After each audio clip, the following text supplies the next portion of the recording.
Hey guys, welcome back to the DDT Method podcast. This week, I'm sitting down with Matt Chrisman, the affiliate manager for BioLongevity Labs, as well as a bodywork expert who has worked with probably every single one of the top guys in bodybuilding and damn close to every one of the top guys in legitimate sports at this point in time. And I'm also here with the Guerrilla Chemist himself, Bryan Moskow, who is the Chief Science Officer for BioLongevity Labs. And if anybody has been doing anything other than living under a rock for the past 10 to 20 years, you probably know who these guys are. So Matt, I was just giving credit to off air for being a little bit louder on the internet. He's a wealth of information that is finally putting it out there. Thank you, Matt. And then Bryan, you've been on the scene forever now at this point in time, and you've always been a resource of information that people respect and look to. And it's so cool to have you directly in the peptide world now, because as all this information blows up and people are running to get the latest and newest and greatest whatever, it's very, very reassuring to have somebody in the space that has the background and the experience to actually be putting out accurate information, so we don't all end up growing 3 heads or exploding randomly or whatever the fuck else could happen. So today, I want to talk about something that we all get asked about all the time. And since peptides became so incredibly just popular, I guess, in the internet space, everybody comes to everybody and just goes, what's the best peptide for building muscle? And it's been very difficult to really give a straightforward answer, because there's some things that kind of set the table for building muscle. Some things can kind of put you in a position where if you do other things, you can build muscle. So I want to talk about a lot of stuff today. I don't want to not talk about the SLUs of the world. I don't want to not talk about things that drive AMPK, and we can get to all of that. But I want to get down to the brass tacks of, we have all these peptides. Can we utilize any of them to build muscle tissue, to drive hypertrophy? And then how do we go about even looking into this? Like, where's the first place we look? What do we want to do to set the table for muscle growth if we don't want to lean into anabolics? Let's just say we're hormonally optimized, HRT. We have all these tools. Where do I start if I just want to get big? You want to start first, Matt, or you want me to start? Go ahead. You're the chemist. So building, again, like Drew said, you got to be hormonally optimized. You have to have your testosterone, your estrogen, your thyroid, all that stuff, progesterone, things that are overlooked. They have to be in check in order for you to build muscle, period. If you're wasting your money if you don't. So let's assume that you have that done. The obvious answer that we literally talked about, that everyone talks about, are the growth hormone releasing peptides, or the growth hormone releasing hormone peptides. And those work really well, but they all have different mechanisms, right? So you have something like ipamorelin, which is a bolus dose, which if you take it either pre-workout or before bed, it has this giant release. It's not sustained. And then you have things like CJC 1295, and especially if you use it with the drug affinity complex, that is something that has a much smoother PK, or pharmacokinetic curve, and it's more pulsatile like your body does. So in my opinion, there's room for both of those. There is a time where you want a bolus dose of growth hormone, and there's a time where you want a pulsatile release like your body does. And so, again, those are the obvious answers, but there's a world of things now that are coming out. It seems like new peptides are popping up all the time, and Matt and I are lucky enough to work with a chemist who has been mentoring me a lot, and we have come up with lots of things and lots of stuff in the pipeline for building muscle specifically. So the world has been changing from the initial, GHRP2, GHRP6, those kind of things, which have been around for 20 years almost now, Drew. And I think I took those when I was like 22. Yeah. And then of course, I would be remiss if I didn't talk about IGF-1 LR3, which is everyone seems to love. I personally have this feeling that it's not what it really does, and I've tried to research this as much as possible. And the idea behind LR3, in case anyone doesn't know, is they basically substituted an amino acid, arginine, added it at the end of the peptide in order for it not to bind to the IGF-1 binding proteins, right? Specifically binding protein 3. So if it doesn't bind there, it's active. And that's just like testosterone doesn't bind to sex hormone binding globulin, it's active. So the idea is that it's active a long time. But is it floating around in your body active, or is it actively binding to the IGF-1 receptor and doing things? I have not seen great data, only anecdotal stuff, to show that it's actually binding to the IGF-1 receptor to build muscle. Now, this is just me trying to go through the literature and then talking to people who've used it. Some people swear by it. Some people think it's garbage. At, as cheap as like $90 for a milligram, or however much some people sell, versus like Increlex, which is like thousands and thousands of dollars. Is it working? I really don't know. I've heard people use it with great results. I've heard people say it's garbage. I do think it does have a benefit, but I don't know if it's actually binding to the IGF-1 receptor for a long period of time. That was the whole purpose of it, was to extend the release of it. So I don't know for sure if it's actually doing that, or if it's just floating around in your body for a long time. Hey guys, full disclosure, this is kind of a commercial, but it's me interrupting myself, so I think that makes it okay. I don't know, whatever. I want to talk to you really quickly about the DDT Method School Group. Social media is getting weird these days. On Instagram, on YouTube, on really any platform, anytime I mention anything that sounds like milligram or protocol, I tend to get some sort of warning or red flag, or even temporarily banned. So just to avoid that and still to be able to give you guys the information that you want, I started the DDT Method School Group.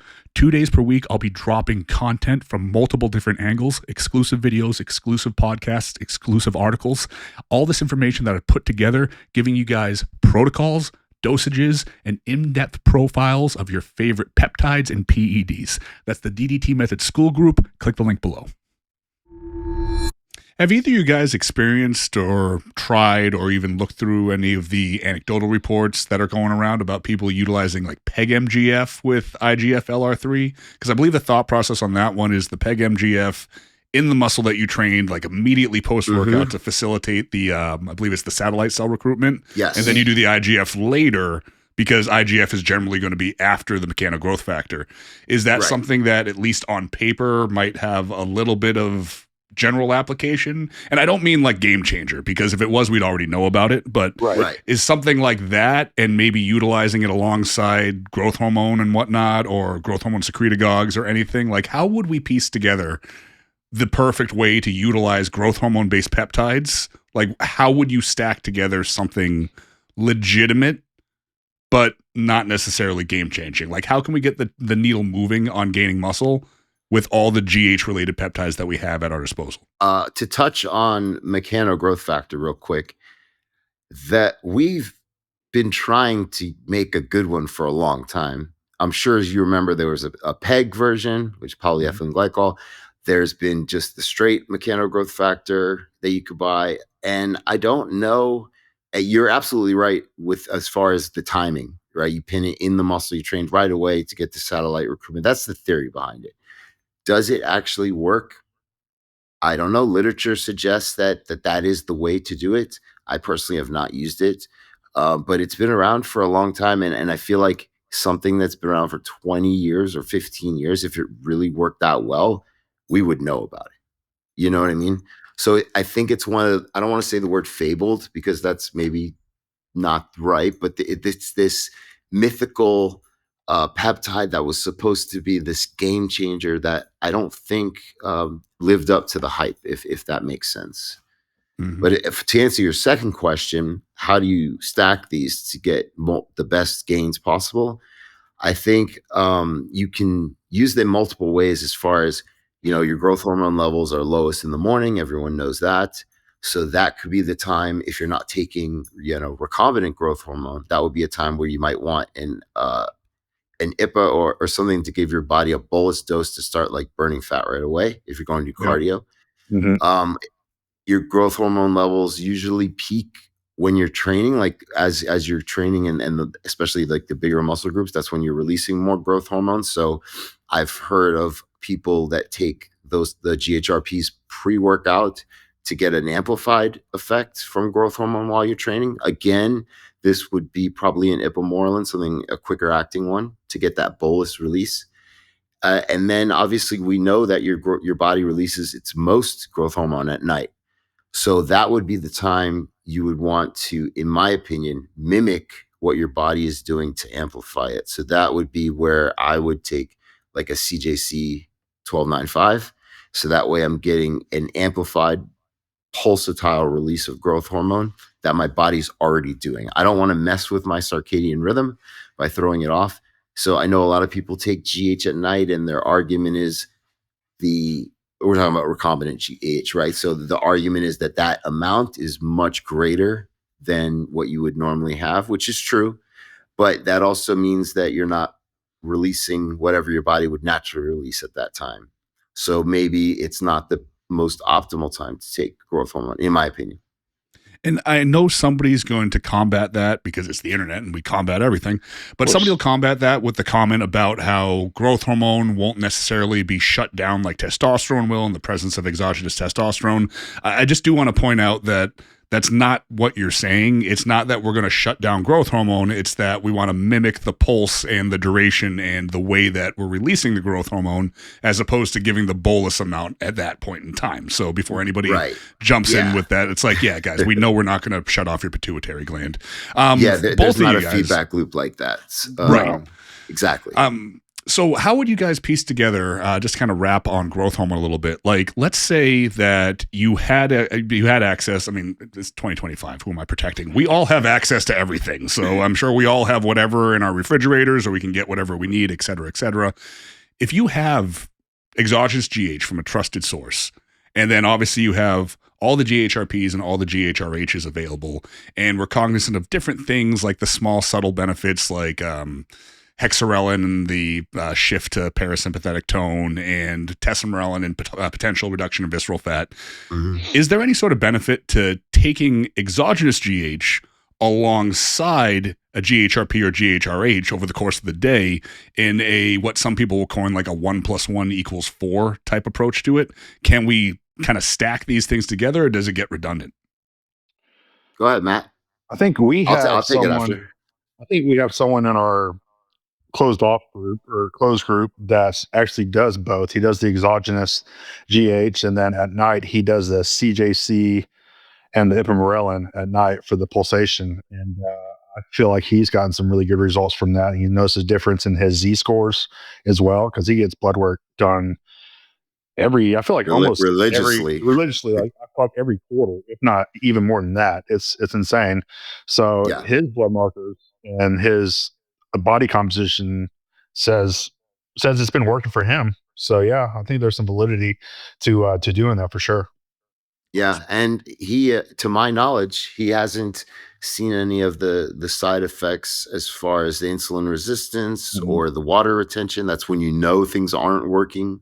When you start retaining water, then it's like, okay, it's time to back off taking growth hormone. But I think there is a way, like Matt was saying, you can use the exogenous and you can use the Secretagogues in a way that maximizes your body's total amount of growth hormone and conversion to IGF-1, which is what we all are trying to do, right? Yep. Awesome. I think that fits perfectly into this new realm of being able to utilize these things alongside some of the classic tools that we have. We're not trying to necessarily replace everything, but like you said, to mitigate side effects and whatnot. Before we change off of growth hormone into a different topic, you did mention something that I want to back up to a little bit, because I think it is something that creates a lot of confusion for people. You said that when the water retention begins is really when you know that it's like, all right, we're starting to really get side effects here. This might not be the optimal dose, or I might not even be a candidate for exogenous GH. I know a lot of guys that will kind of wear that bloated water retention or that carpal tunnel or whatever, like a badge of honor, like, hell yeah, it's fucking working. Yeah. Why is water retention kind of like a sign that like, ooh, this is not going the way I want it to go? I think it has to do with it's telling your body that you're not using insulin correctly.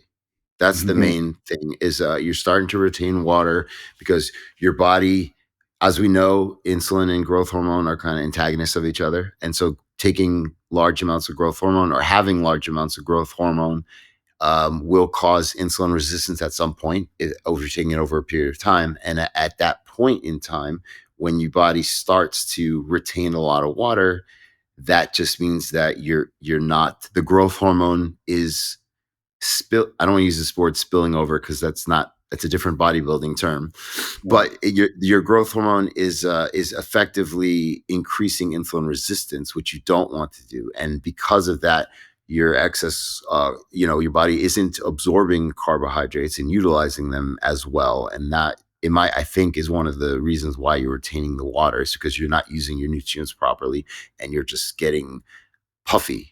And that's obviously not muscle tissue. And then we're talking about extracellular water retention. We're not talking about intracellular water retention. Mm-hmm. Mm-hmm. Now, we can't talk about growth hormone without also talking about insulin at least a little bit. So, in both of you guys' opinions, we know that insulin is leveraged in the bodybuilding world and in the performance world at times as well. In this world where we're all kind of like biohackers, but we want to be super jacked, we want to look like bodybuilders, but we want to be healthy, this new emerging hybrid, let's be everything type world, is there any place to use insulin as a tool, or is that something just for the I'm going to risk it all to win a trophy or an award? I think there's some benefits to using insulin, utilizing it correctly, right? To help maintain that insulin sensitivity and help with the shuttling of nutrients and all that. There's definitely always a safe way of taking exogenous things like insulin to kind of help as far as with whatever your goal is, whether to put on muscle size or partition nutrients better, because that's what insulin helps, right? So I think there is a safe way. And also, we know there's a bunch of people out there that do it in an unsafe manner, right? And so it can cause some negative effects.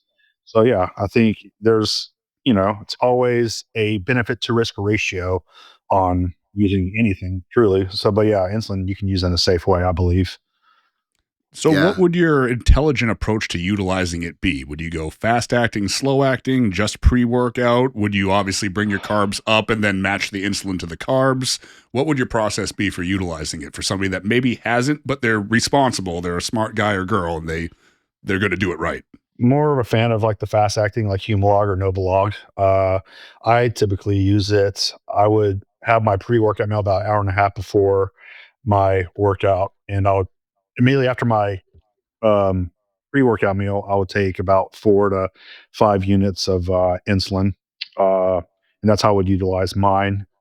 And sometimes, depending on, I would do post-workout with a fast-acting carb shake or like cyclodextrin or something like that. So that's how I would utilize it. I would use it probably like twice a day, and that's the fast acting. I'm not the biggest fan of Lantus because you don't have as much control with it as you would with shorter acting insulin. So yeah, I prefer a Humalog or Novolog for sure.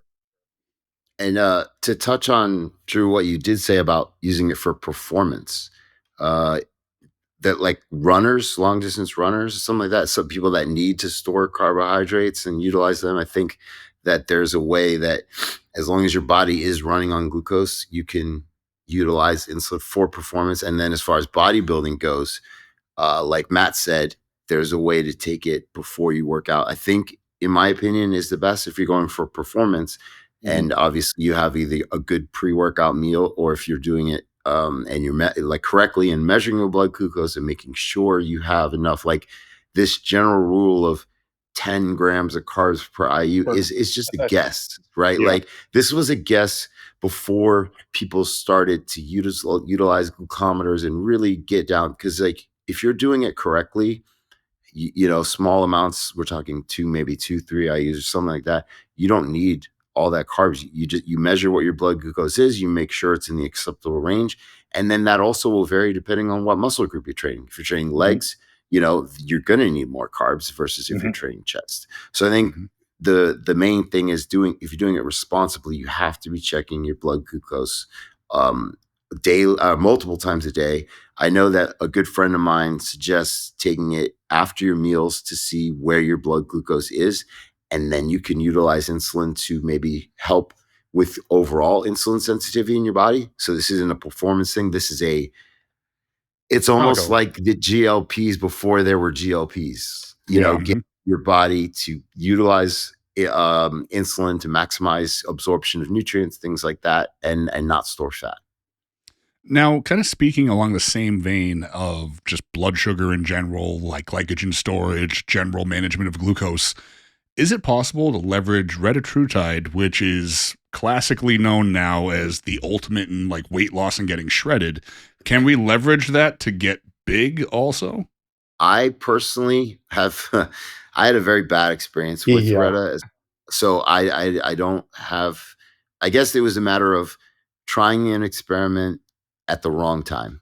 I was in a week I was going to travel. I was very excited to try Retatrutide since everyone was talking about it. I did a very, very small dose. We're talking about like 200 micrograms.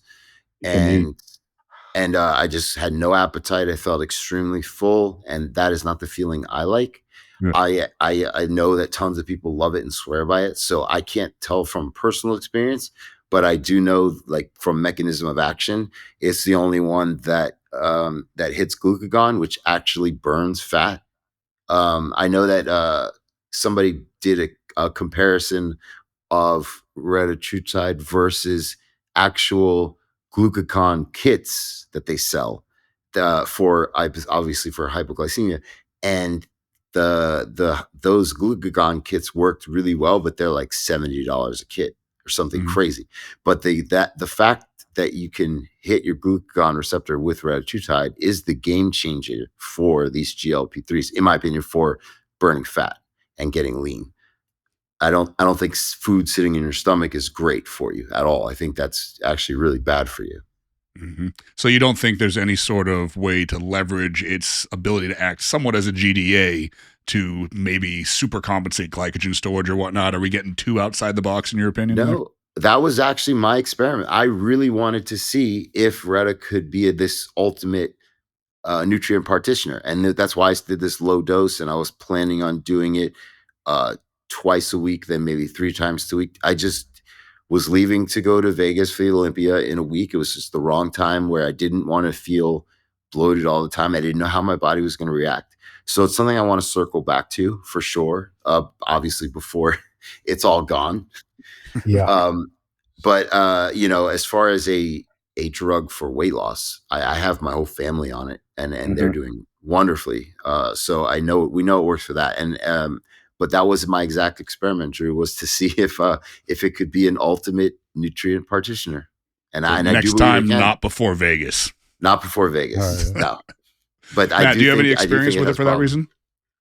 Yeah. My experience, I thought it was relatively good. I was probably doing 500 micrograms twice a week. So doing a milligram a week. And I felt like the nutrient partitioning of it was really good. And I felt like I was able to at least utilize, the nutrient partitioning of it and help as far as not only burn fat, but help maintain or even put on a little bit of muscle, because it didn't really kill my appetite. Like there was times where I was like, I'm going to eat a whole freaking sleeve of cookies, So, I mean, it didn't really kill my appetite too much. Shocker. I was able to get, right?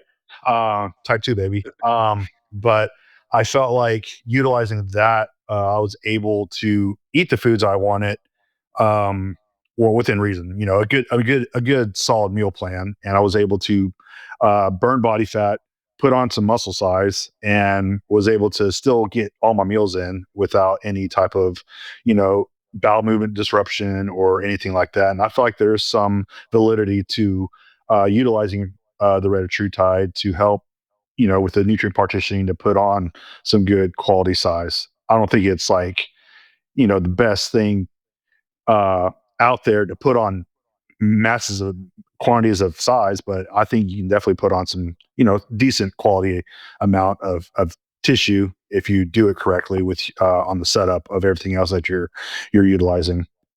So it's not the D-ball of GLPs. No. So it's not just going to blow you up, obviously. No. But hopefully it doesn't completely disappear so people can do those experiments and whatnot. And I think there's a lot to look into as far as individuals, and probably not in your case, Brian, but a lot of people that have dysregulated leptin.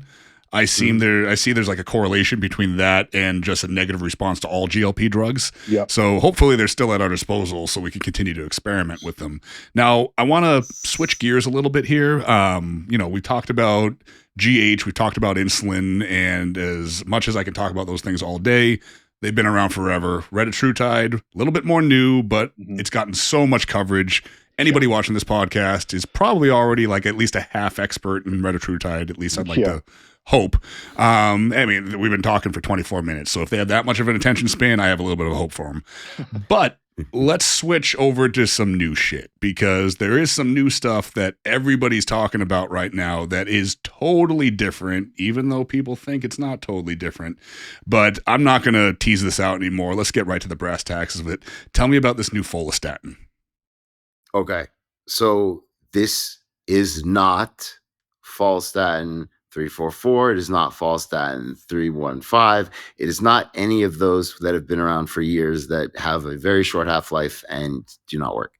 This is a modified version of Follistatin that has specific linkers attached to specific amino acids in the sequence, as well as having an albumin binder. Okay, so that does a couple of things. The albumin binder significantly decreases the KD, which is the dissociation constant. So the lower, the better. So this is in the under 20 nanomolar range, which is 10 to the negative 9. Right. So this is a very good candidate for a drug. That's what they look for, nanomolar range drugs. So that having it bind very tightly to myostatin while modified to not interact with activin at all, which has been the biggest problem with big pharma. Big pharma drugs, a lot of the side effects, which, skin things, rashes, irritable stomach issues, all of those have been tied back to binding to activin. And this Follistatin that we have does not bind to activin at all, which is the main differential thing. And then the albumin binder also gives it a very smooth PK curve of 19 days. So we're talking about something that if you take one shot, it will be active for 19 days in your body. So this is a completely different molecule. It is not even remotely close. It has been modified very specifically at certain amino acids in the molecule to bind at a very, very high affinity, low KD, to work for bringing myostatin levels down, inhibiting that protein specifically. Because you're not turning off myostatin, right? That would be bad. Right. You're lowering the levels that are being expressed. So you're not it's not like a knockout, like a knockout might doesn't have it at all. But the main difference is you're not interfering with activin, especially specifically a lot of the side effects come from activin R2B, those receptors. But activin 1 as well also has bad side effects. So can you go into a little bit more detail based on the fact that, people are going to be a little bit more like hesitant about new stuff, especially when people are talking about like hearts exploding and all sorts of crazy shit like that. So this lack of binding to activin that's what's preventing all this stuff, cardiac side effects and whatnot. And what is activin? Can you give us paint a picture of that so people know what's not happening? Activin is just another protein that's part of the family of GDFs, growth differentiating factors. And most of the myostatin inhibitors, especially the ones, if you remember, like ACE-083 from 15 years ago or whatever, all of those bind to activin as well. It's just another protein that's part of that whole complex of proteins that are involved with myostatin. Myostatin is a specific one. Activin is another one. So there's a family of these. Activin, if you do inhibit it, if you're in a disease state, that's okay. Like there's positive things that can happen, like for increasing heart growth. If you're in a disease state, that's good. But if you're in a healthy state, I don't see the reason why you would want to increase your heart growth at all. I mean, we all know that anabolics can do that and have bad damage to it. So our Follistatin specifically is made for skeletal muscle tissue. And like I said, it does not bind to activin, this other protein that is a growth differential protein. So it is not inhibiting that where a lot of the side effects come. The top 4 drug candidates right now for myostatin inhibition all hit on activin. And One of them in September was dropped before it even started. I forget the name, starts with a B. It's a weird name. But they spent I think it was Eli spent $1.9 billion to acquire the rights to this drug, which, by the way, huge molecule, and has to be done through an IV for hours, like a cancer drip type thing. Mm-hmm. So we're not talking about something you do at home. We're talking about, somebody has to stick you in an IV and do this. And that trial got canceled before it even started. They were trying to combine that with a GLP-1 because people obviously are losing muscle mass on that. But canceled because of the side effects that drug has. So let's really hammer this down, because I don't want to get any buts. So Activin causes the side effects. Activin will cause the cardiac side effects specifically, because everybody's freaking out about giant hearts. This does not bind to less activin. This is not less involving activin than the others. This is no activin, 0. Right. It is not, but it does not bind to activin at all. It is modified to skip that. Perfect. Now, before we get into what else do we have to look for in this, I don't want to make this all just telling people that this stuff isn't deadly. Let's talk about what this actually does that's beneficial. What have you guys, well, first of all, how much are you guys running of this so we can give people kind of a reference point? And what have you each experienced so far? So as far as not just the scale, but how do you feel? What are you seeing? How are the workouts? When do you notice? How much are you noticing? Give us the full experience for both of you. Go ahead, Matt. So obviously the Follistatin 344, the increase in its half-life of the bloodstream, that's 1-2 hours. So obviously what Bryan touched on, that ours is 19 days. So ours, we do once a week. So we started it in Vegas.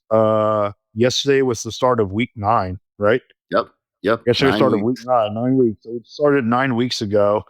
Bryan was the second one in the world to use it, right? And I was number 5. Second person in the world. I was number 5. What's up? But no, so what we did, I did a DEXA scan prior to starting. We also did a myostatin blood level test, which we're gonna revisit that here in the middle of the experiment. I did a DEXA 6 weeks later. I've put on, according to the DEXA scan, I literally did it the same day, the same time, the same clothes, and did the same exact thing from the first DEXA to my second DEXA. And I put on 5 pounds of skeletal tissue according to the DEXA scan. And any change in food, or were you hungrier? No. Were you? So October was a massive travel month for me. And all Bryan, of us were traveling. Yeah. So doing stuff for the documentary, doing stuff for different conferences, things the Olympia, Hack Your Health. We were all over the place. We're all over the place. So our we were pretty much just eating kind of what we could get, and then of course our dinners, right? Our late night dinners, would be steaks and all a bunch of sorts of desserts and all that. So that's pretty much what our diet was, and we're still hitting the gym consistently. So we're still both able to put on some good lean quality tissue. And what I've noticed is I felt way more, I guess, more strength, and I also noticed more of endurance as well. I felt like I was doing a bunch of junk volume. It was hard not to keep your workouts going, because you just felt so strong and you felt so full. The fullness was insane. The vascularity was really good. Yes. The pumps were awesome during the workout, and it just made even I walked in from one of my trips and had my dog sitter walk in, and she's like, "Oh shit, Matt, you're jacked as fuck." And I was like, "Thank you. I really appreciate that." So that's some of the things that I've seen for myself experiment with this Follistatin, and it's been going really well so far. And me and Bryan and a few others have the beta testing one. Wait for that one to be done, but so I can use the one that we have now. But we are taking 10 milligrams a week. Yeah, we started at 10 because we wanted to being first to doing this, we wanted to get to see the results that you can get before, because we had an initial plan to get it by Black Friday. So we're already at October, I think 7th we pinned or something around there. So we had about, a month and a half to kind of say, okay, let's see what this compound can do. So we started at 10. A few other people started at 5. We're also trying to figure out a saturation point of this compound because it's unknown.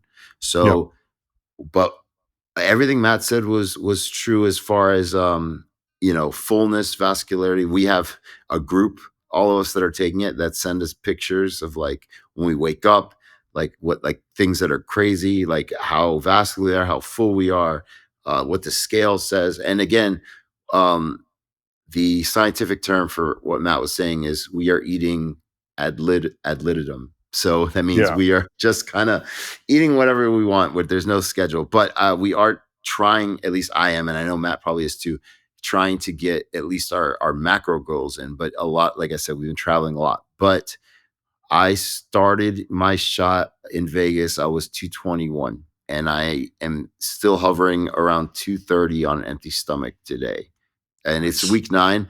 But again, we've been traveling so much. I know I haven't been hitting the gym as much as I should or have used to be. And I know I'm not eating as much as I should. So like if in a perfect world, and I was scheduled all my meals and training, I do believe that I could be more in muscle. And again, I'm only taking this with TRT and my Armathyroid. There's no other exogenous compounds in this. Yeah, I was going to say, you guys are both running it basically in isolation, except for the background players that are there for health, right? Yeah.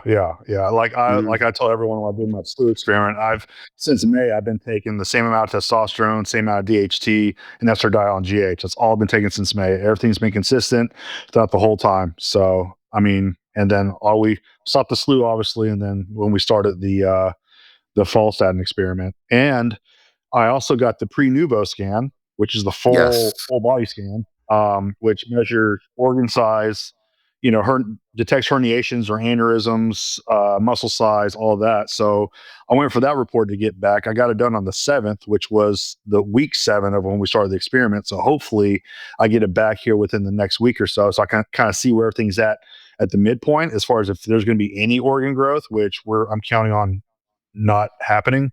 And then I'm going to get a second one done after the experiment's over of another pre-Nuvo scan, just to see within that next 6 weeks to 7 weeks if there was any more or if any heart growth, organ growth, or any of that sort. So I'm testing out the waters for everyone, so they will know that, or not fear of having any type of heart or left ventricle growth or anything like that. So. No, that's dope. Yeah. And just speaking from experience, because I'm the asshole that gets a calcium score every other year, but I'm in a state of panic every time I'm waiting for that to come back. So I can only imagine, as confident as you are, waiting for that to come back is always kind of like a type situation, nonetheless. So, now, have you guys? Sorry, go ahead. Just one thing to add, Matt and I purposely wanted. Again, people are going to call us out saying this isn't data, it's anecdotal, but these are kind of like you would call them like case studies, right? Like this is an N of 1 for me and N of 1 for Matt. We are collecting data on ourselves. So this isn't just anecdotal. Matt has way more data than I do with the DEXAs and the scans that he's getting. I am going strictly off of just what my body weight is, what my composition is. I did not get to do a DEXA before, so I don't have the data he has, but we did measure our baseline myostatin levels before we started. So people that are trying to say this isn't a real experiment, no, it's not, the gold standard of an experiment, but this is data. This is not just anecdotal. Oh, I put on 12 pounds and blah, blah, blah. Like we're seeing changes weekly with all of us using it, and we're trying our best to record them and any kind of data we can. So I just wanted to throw that out there, that we're trying to do this experiment again in as much controlled environment as possible, with understanding that we have been traveling and all this other stuff. Yeah, you guys remember back You guys remember back before 2010 when everything was anecdotal and thereby nobody was big or muscular whatsoever? Those were the days, right? So yeah. Fuck the internet. Back to Follistatin. So obviously, like there's no such thing as a free lunch. So as good as some compounds can be, like a free ride is virtually non-existent.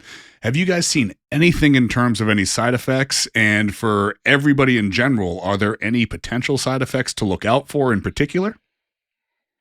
I personally haven't noticed any side effects. Like I sleep better. I noticed. I don't feel lethargic throughout the day. My energy's better. I feel like the fall stand really like makes you want to sleep. Like makes you like want to go to sleep in a sense at night. Like to Yeah. rest and recover. Like it's actually building from from the workout from the day. And I don't have any lethargic, no irritability, no type of sluggish feeling, nothing. I've felt no brain fog, nothing. I haven't had any type of side effects like that. No shortness of breath, nothing. It's all been maybe a little bit more snoring because I'm putting on some size, but that's about it. That's I've really had no side effects, no skin side effects, no stomach side effects within the gut or anything. It's all this has been smooth sailing overall.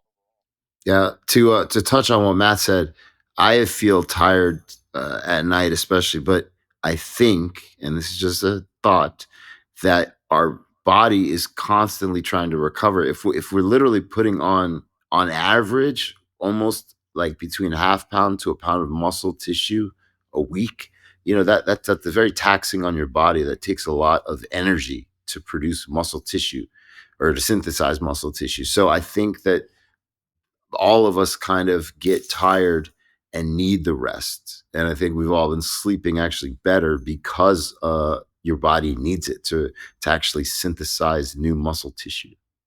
Awesome. Yeah. Now, with a lot of products, I'm a big fan of trying to like pair what I'm doing with the actual product that I'm utilizing, or at least in a way that makes sense. So if I'm taking a peptide that drives AMPK, I'm probably going to be working out in such a way that might be more metabolic in nature. That's going to drive more carbohydrate utilization, substrate storage, or whatnot. Maybe if I'm using something like an SLU, I'm going to do something that's going to be a little bit more indicative of just body composition because of the nature of driving more fat for fuel and whatnot. With Follistatin, do we want to train any specific way? Do we want to do something like more volume that's going to be more glycolytic? Do we want to go into the more generally accepted hypertrophy type stimulating workouts of high intensity, high frequency, longer rest periods? Is there going to be a way of training that's preferential, or do we just want to focus on training hard in a way that's not stupid, at least? I think that the standard hypertrophy training would be the best route to go because that ultimately that is the goal. We're not, again, none of us are using other exogenous things that would point our body to utilize fat for energy or utilize carbs for energy in a different way. So the fact that we are just eating and training with this compound in mind, I think that training for hypertrophy, that 8 to 12 kind of range, and I personally like doing drop sets a lot.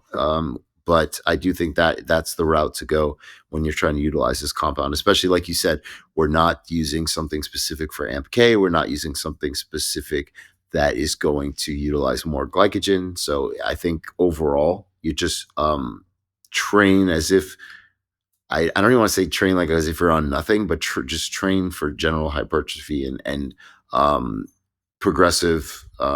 What's the word I'm looking for, Matt? Overload. Progressive overload. Thank you. Yes.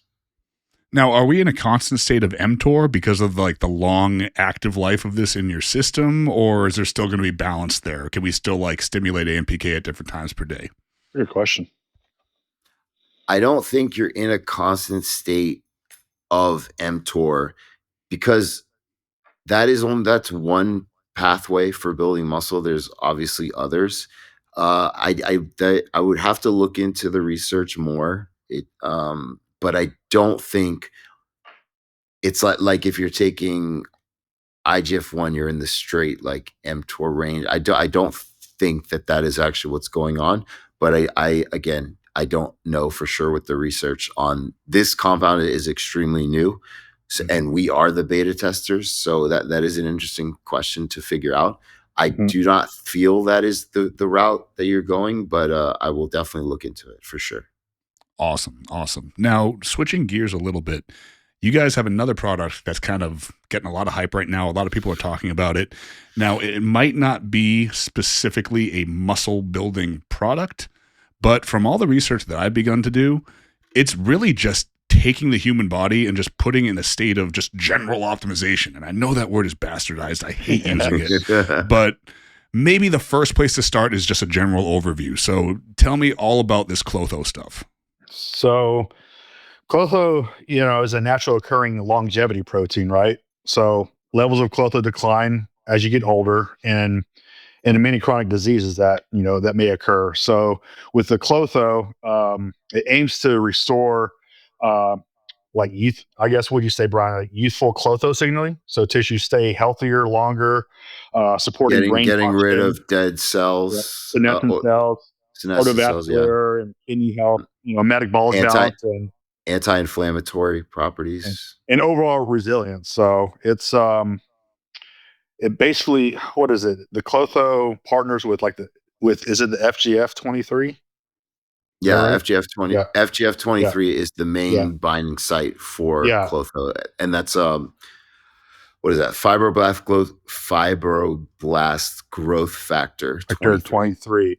Which is not 21. I want to point that out right now, because that's the other topical one. Somebody will say that. Right. Yeah. So it's like the phosphate calcium and like with that in a healthy range, which helps protect the arteries, heart, bone, and kidneys. Kidneys especially. Kidneys especially, because Brian, tell them about your dad utilizing the Klotho. So my dad has a chronic kidney disease. His kidney function is only between 40 and 50%. And it's been that way for a while.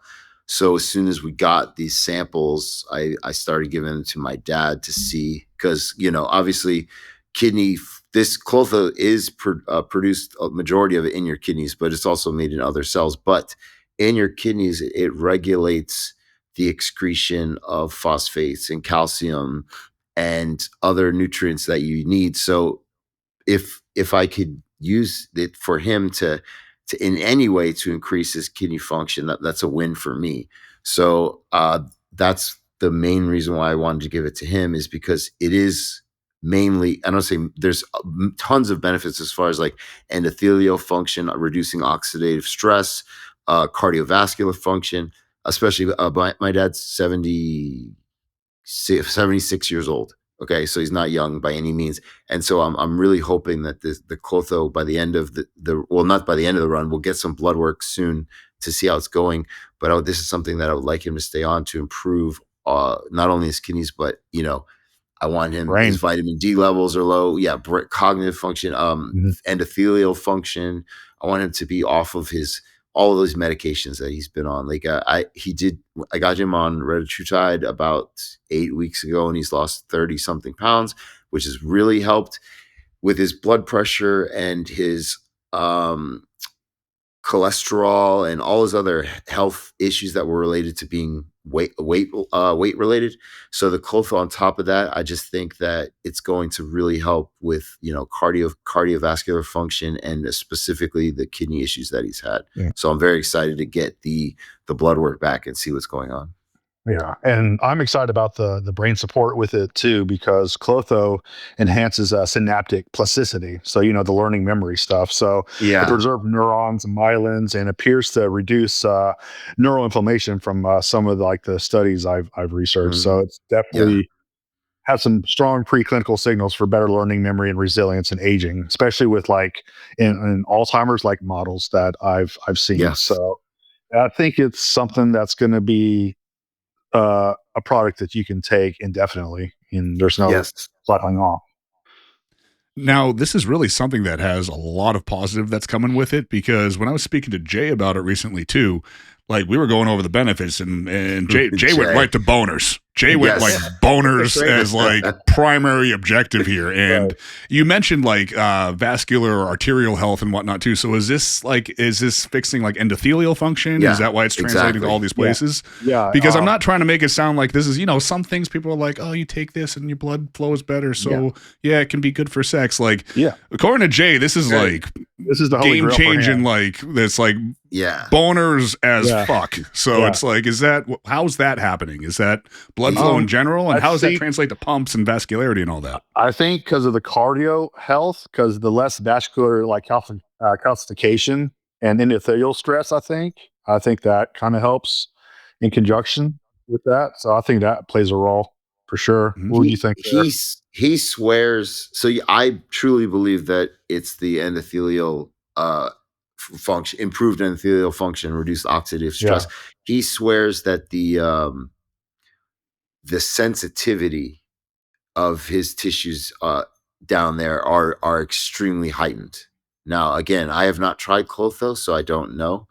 But that is one of the things when we talked to our other chemists who designed this, he did say that one of the things that it can do is increase blood flow to your sexual organs. And one of a clinical test to ask someone who's doing this is, do you wake up, in the middle of night with erections? And so I do think there is truth and validity to what Jay is saying. Jay loves to, really amplify everything. And I love him for that. That's, his vision. He's a visionary, and he's extremely passionate about it.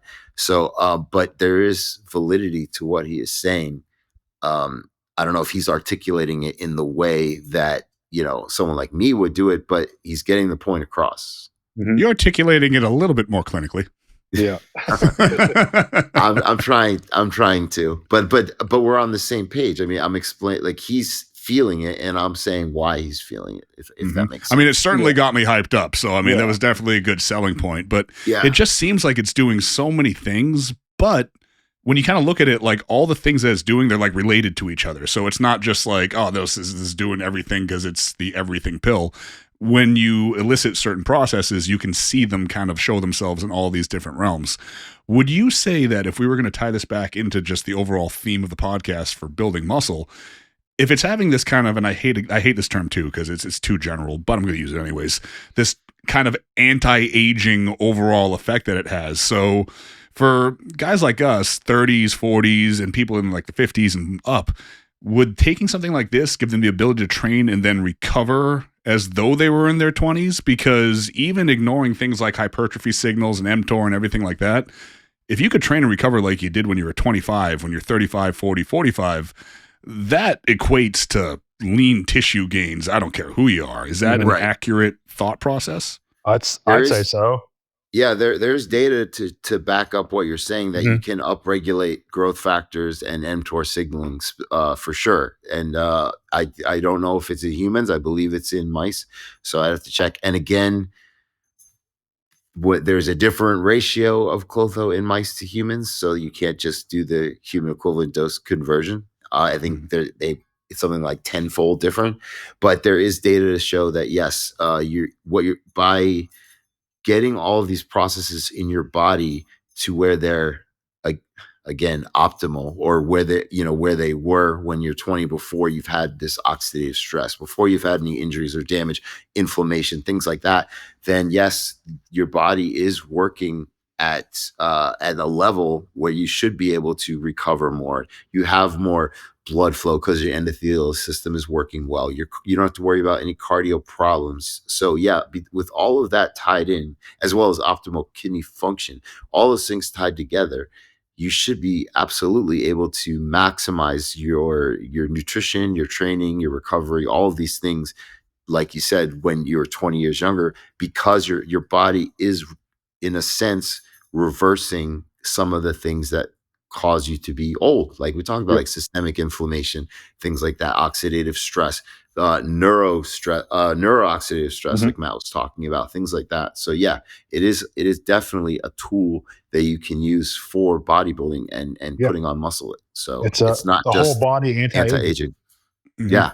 I like that term. I like that a lot. Now, if we were to pander it to the lowest common denominator here, this is like Drew shits on the internet day, but let's pander to the lowest common denominator, and let's take the denominator. I can't talk. Let's take the guy that's going to take his vitamin K2 money and spend it on a pre-workout powder. What's he going to notice taking Klotho over the course of a couple weeks? Okay, so keeping in mind, I have not tried it yet, so Likewise. I don't know. I can't speak firsthand. But what he should, again, this is not something that I feel you would notice in, a week or so, as far as training, things like that. Now, what Jay's saying, as far as like, blood flow and having more erections and things like that, that probably is true, and that probably is something you notice right away. But this is not the feeling tingles from beta alanine kind of thing. This is a long-term type of product for health. But again, you will over time build more muscle. You will have a more functioning body, lowering systemic inflammation, getting your heart working correctly, kidney functioning, excreting the right amounts of calcium, potassium, phosphates, the things that your body would stress over if they were imbalanced. Yeah, so you're basically bringing everything back, like almost resetting factory settings, so to speak, to a younger age. Yeah, you could use that analogy. I like that. Now, what would you say the off? Minimum recommended age for somebody to start either Klotho or Follistatin would be? I mean, I know there must be benefits for anybody even in their 20s or whatnot, but where do these things start to like give you the most return around? And everybody's different, I know, but like relative age range. Well, so Klotho starts to decline, I believe mid 30s to 40s is when you start to really drop. The cool thing is that taking exogenous Klotho actually increases natural Klotho as well. So there isn't a negative feedback loop where it would, shut it down. It's almost like a positive feedback loop. So as far as age goes, I would say anyone over 35 to 40 can really, and definitely over 40 can benefit from it, 50s especially. As far as Follistatin, I don't think there's an age for that. I think that again, my opinion, this is something that you should take once you've already maxed out your natural abilities, and we talked about having all your hormones optimized already. So assuming you're a lifter, maybe you've been lifting 5-8 years, you have a solid foundation. Maybe you've experimented with anabolics, maybe you haven't, but you have a foundation of muscle that you've built, and that's staying there because now, like Jay says, his muscles look like granite because he's been training 20 something years, right? So that muscle density is already built in. Somebody who's like 22 and thinks and has only been working out for a few years is not going to have the same effect that someone like myself or Jay or Matt, who has been training for 15, 20 years, is going to have. It's just not going to happen that way, in my opinion. I think the really cool thing here too is, and I don't want anybody to lose sight of this, is if somebody decides to add, let's say just both of these things, somebody wants to add Klotho and Follistatin and, maybe optimize their GH or whatnot and just go over all the things that we talked about today and kind of put them into their plan. Like, you guys don't show up at their house with a delivery with a gun telling them to only experiment with one at a time. So we're going to have this whole subset of people doing this with, 400 milligrams of Deca or some Primo, if that still exists, or whatever else they're running or whatnot. So that polypharmacy will be there as well. And then we get to see what happens when people are going to take multiple things. Because realistically, how many of us really take one thing at a time, unless it's for the intents and purposes of experimenting with it? I do want to touch on something before it gets kind of like lost and like shuffled away and whatnot, because there's a lot of other Klotho products out there. And this Klotho, just like your Follistatin, is very different and very new. You can't really equate this Klotho to like Klotho. There's a Klotho peptide that's not necessarily a bad product, but it's totally different. Then there's other types of Klotho, but some of them might not even really be like Klotho. So what's What's out there that people have to navigate through? All right.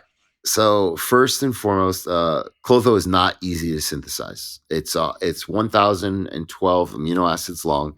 There are 2 specific places it has to bind to your RDA. These are kind of loops in the receptor site for Klotho.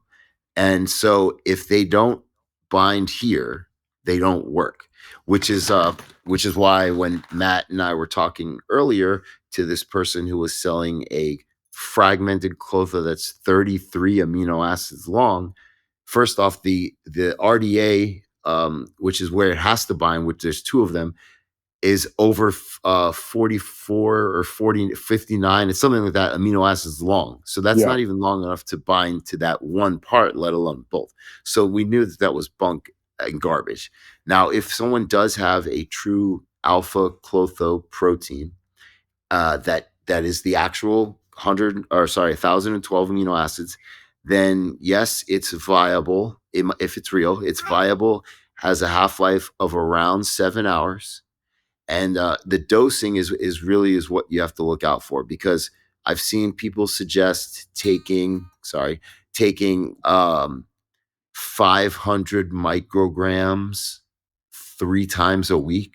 Okay. So while our product is 10 micrograms over 19 days, at any given point, your body probably has somewhere between 3 micrograms or so, 4 micrograms floating around. So you're talking about taking 500 micrograms 3 times a day. The problem is, if you do that and you elevate Klotho levels that high, you're basically going to be just excreting all day your potassium, your calcium, your phosphates. You're just going to be pissing out everything. So there are definitely detrimental side effects by taking too much. So I can't vouch for the validity of these products. I do know that we are not the first to market for this. I do know we're the first to market with this extended release one. And I know for a fact we have data to show that it binds to these RDA loops in the receptors of the FGF23. So I'm not worried about our product not competing with the rest. I'm more concerned about people taking too much of another one. And hurting themselves. Again, yeah, and like I said, you're messing up all of your electrolyte fluids doing that, and that's completely unhealthy. Now, is there another one? Yeah. Hopefully nobody does, but you never know these days. It's fucking wild. Yeah. Is there a peptide that just releases endogenous Klotho or increases that? Because that's something I've seen kind of mixed banter about. Is that a thing, or is that somebody just trying to compete in the marketplace with something else that's new? Because I don't think you can increase your endogenous outside of just like exercise processes, right? To my knowledge, and I could be wrong, I have not seen a peptide to specifically release your body to increase Klotho production. Not that I'm aware of. So I would love to see which product they're trying to sell, and I would gladly look into it. And if it's legit, I will back it up. If it's bullshit, I will definitely call it out. So I do know that someone is trying to sell Follistatin 1, FG1, and that is completely different from our product and completely different than the 1,012 amino acid chain length of Follistatin. So there are other things out there. It's kind of a buyer beware kind of thing, and you really have to educate yourself on what's going on.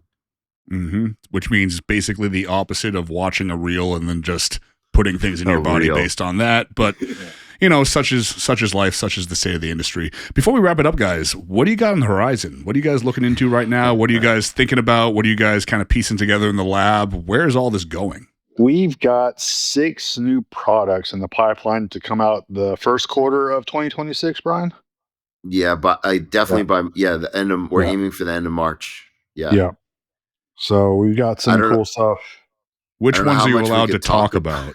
Here, I'll say this, and I'll leave it at that. Since SS31 just got approved, I have 2 molecules in mind for backups, because it was a great product, and I think it does really well. So that was one of my things to make sure that if something gets approved, we have something in the pipeline.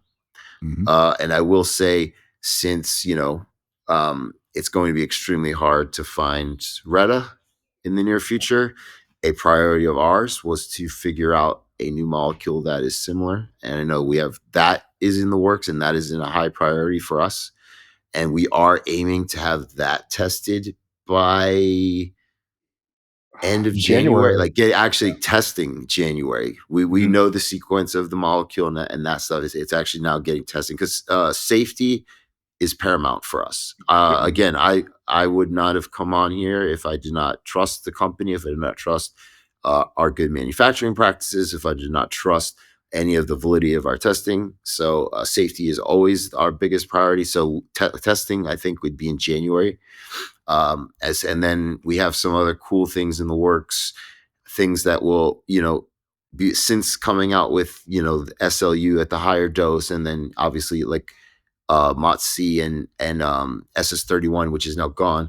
These things create lots of free radicals. So I have a very cool product that is aiming towards mitochondrial specific and overall free radical, getting rid of free radicals, because they are increased anytime that you mess with ATP synthase. So that's another cool thing we have on the block. And then a couple of things for actually, I don't want to touch on that stuff yet. We can say I got to keep some close. Got to keep some stuff close to the chest. But I have something that is a little passion project of mine that I literally brought to the table, and I said we need to be first to market for this. And I'm hoping that by March I'll have it synthesized and be able to mass produce it. Awesome. So when that gets a little bit closer, we'll have to bring you guys back on to go over that one. And we got some skin products coming out too. That's yeah. I'm sorry. We do have skin stuff, hair stuff. The hair stuff. I know that's kind of already out there being talked about, but it's not out yet. That one's going to be game changing, right?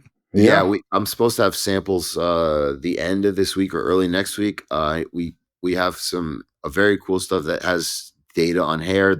I have two specific molecules in mind that I am playing around with for hair, waking up dormant hair hair follicles that have really good data. So I'm excited for that, because I would volunteer for that one right now, but that'd be like resurrecting a corpse. I've just been gone for 15 years, so I'm not the best foot forward on that one whatsoever. But we're staying innovative. Like I said, I like to think that I'm ahead of the curve on a lot of things, and I keep my eye out for studies. So that's my goal, is to get a lot of stuff out to the market before anyone else does. So we do have lots of cool things on the horizon.